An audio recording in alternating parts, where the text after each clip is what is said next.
Il n'avait encore jamais été entendu sur ce sujet. Ce matin, Nicolas Sarkozy a été placé en garde à vue dans les locaux de la police judiciaire.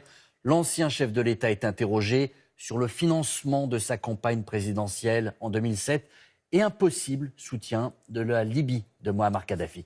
Hakim Abdelkalek avec Joséphine Devambé et David Fossard. Depuis ce matin, l'ancien président de la République est en garde à vue dans les locaux de l'Office central contre la corruption. La justice soupçonne Nicolas Sarkozy d'avoir reçu illégalement des millions d'euros pour financer sa campagne victorieuse de 2007. Derrière ces financements supposés, un homme, le dictateur libyen Mouammar Kadhafi, reçu ici à l'Élysée après l'élection de Nicolas Sarkozy. C'est Mediapart, dirigé par Eddie Plenel, qui avait révélé l'affaire. Le journal a également calculé les sommes prétendument versées par le régime libyen. Il y a au total, dans la traçabilité des réunions, des notes où moi j'ai versé, y compris tel dignitaire dit je m'en suis occupé, autour d'une dizaine de millions d'euros.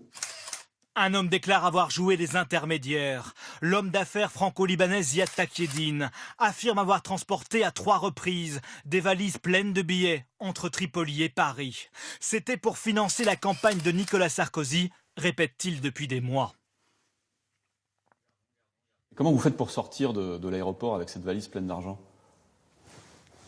Une valise comme un passager qui sort avec... Que vous avez avec vous, bien sûr, dans l'appareil. Bien sûr. Je passe comme les passagers passent la douane normale. Des accusations que Nicolas Sarkozy a toujours rejetées, notamment pendant la campagne des primaires des Républicains. Avez-vous, oui ou non, reçu de l'argent liquide de Libye pour financer votre campagne de 2007, comme l'a affirmé l'intermédiaire Ziad Takieddine? Quelle indignité. Nous sommes sur le service public. Vous en avez parlé vous-même hier soir. Vous n'avez pas honte de donner écho à un homme qui a fait de la prison. La justice s'intéresse également au rôle exact joué par les fidèles lieutenants de Nicolas Sarkozy. Brice Hortefeux est entendu depuis ce matin en audition libre par les juges. Des juges qui s'interrogent également depuis 2012 sur un virement de 500 000 euros perçu en 2008 par Claude Guéant. S'agit-il, comme le prétend l'ancien ministre de Sarkozy, du fruit de la vente de ces 2 tableaux d'un peintre flamand? Ou ces 500 000 euros ont-ils un lien avec le supposé financement libyen? Depuis ce matin, l'enquête semble s'accélérer. Et c'est Dominique Verdaillon que nous retrouvons devant les locaux de la police judiciaire à Nanterre. Bonjour Dominique, 11 années se sont écoulées depuis cette campagne présidentielle. Cela fait presque 5 ans que l'information judiciaire a été ouverte dans ce dossier. Pourquoi Nicolas Sarkozy n'est interrogé qu'aujourd'hui?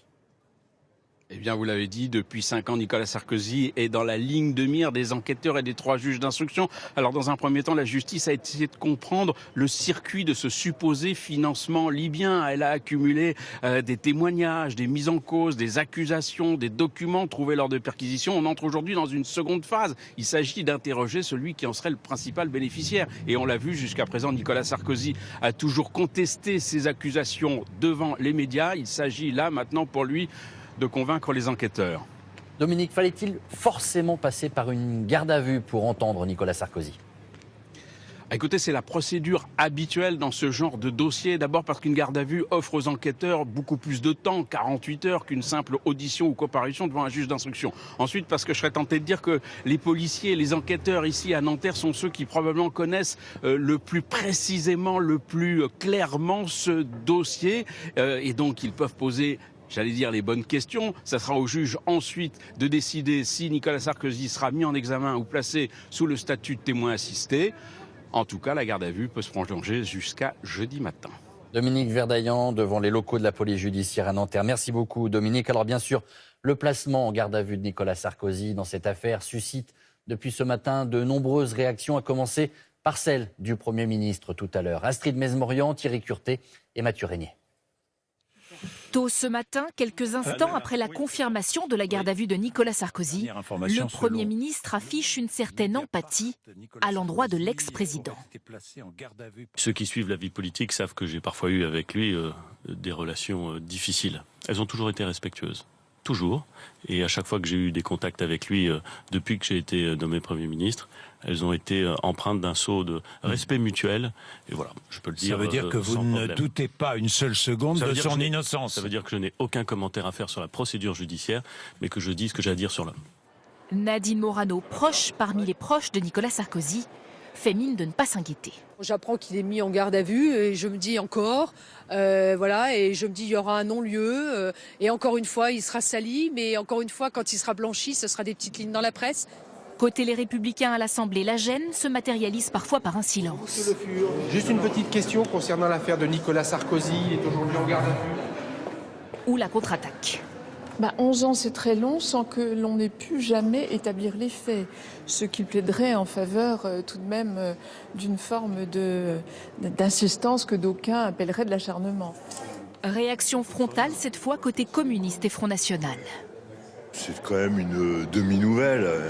Depuis longtemps, on savait que cette épée de Damoclès pesait sur le financement de la campagne électorale de Nicolas Sarkozy. Voir l'ancien président de la République de mon pays en garde à vue, évidemment, en termes d'image, n'est pas quelque chose de très agréable pour aucun des Français, car ça abîme évidemment l'image de la France. Le quinquennat Nicolas Sarkozy aura été marqué par les affaires, aura été marqué par les histoires de fric.